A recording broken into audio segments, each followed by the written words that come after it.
And Jordan Harvey of the Independence Patriots. Jordan, obviously another big night for you guys. I know you like to post those shutouts.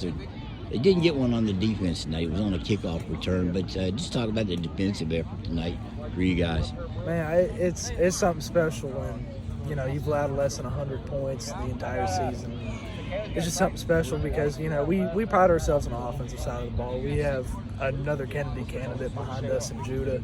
He's probably about to break the scoring record next week too. But, none of that happens if we don't get turnovers. We don't force punts. So our defense has played really well these past couple weeks, and I think tonight's just a testament of that. They had one good play. Their first play from scrimmage was a long gainer. After that, they didn't really have any long runs on offense. I think they might have had a 10-yarder. Is this defense, last year's defense was pretty good. Is this one that far ahead of what you guys were last year? Oh, yeah. We pretty much got 10 starters back, and then getting Chandler down here just gave us a whole new dynamic at Mike. And, we have our entire secondary back. Colton Miller and Colton Karam both played it last year. So, we're able to defend just about anything. We defend the pass, we can defend the run. But I think we really pride ourselves more in the yardage than we do the score because – if you probably look at the stats, we've probably allowed the least amount of yards in the state as well. So to us, we kind of get angry if it's not a negative play or at least not back to the line of scrimmage. We don't really like people gaining on us, especially teams like this where we pride ourselves on stopping the run. So our defense is really good, and I think if everyone saw the work we put in, they'd be really happy with it just as much as we are. You guys have some good D-backs back there. They don't get a chance for many interceptions because of the heat you guys put on.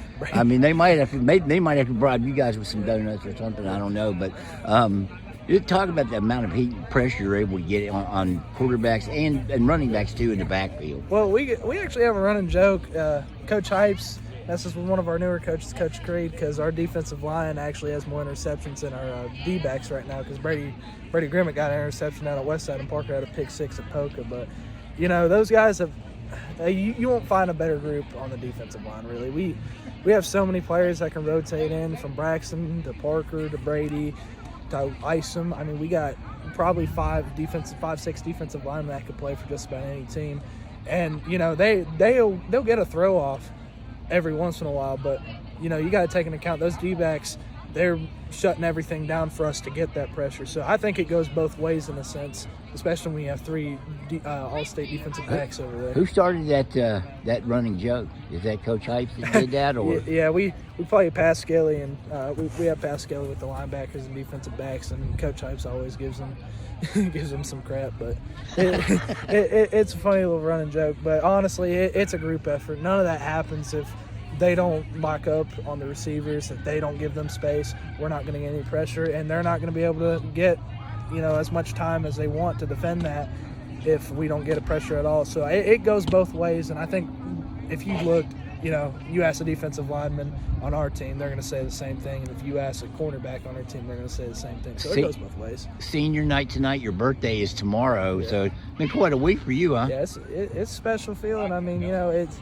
kind of would have ruined my birthday if we lost tonight, but, my team, they never let me down. I love everyone on this team, and they just make it very special, from the coaches to even the little kids coming out giving high fives while we're walking out from the locker room to start the game and from halftime. So it's the community just makes it so much more than what everyone else sees. And, we even have people here watching us practice. They love us so much and support us so much. So it's really special. Is it tough playing games like this, though, where you get up and the second half played on a 5-minute quarters or 3-minute quarters, 2-minute quarters? Well, in a sense, yeah, because you want to play, you want to finish it out. It's a good team, and you can get some work. But at the same time, you got some young guys like Silas Nelson that is probably going to start at receiver or maybe even quarterback next year. And then you have we're losing probably 10, 11 starters next year. So they got to get playing time too. They got to learn it. But and that probably hurts their growth process a little bit, doesn't it? Just a little bit, because you see scores like that where you're up 50 points at halftime.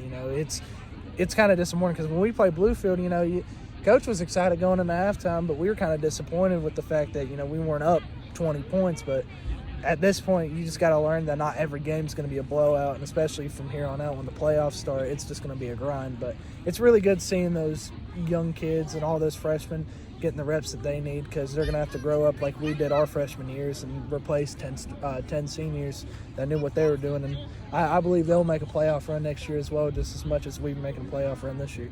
All right. Hey, Jordan, I appreciate it. Great game. Happy birthday, man. Thank you. I appreciate it.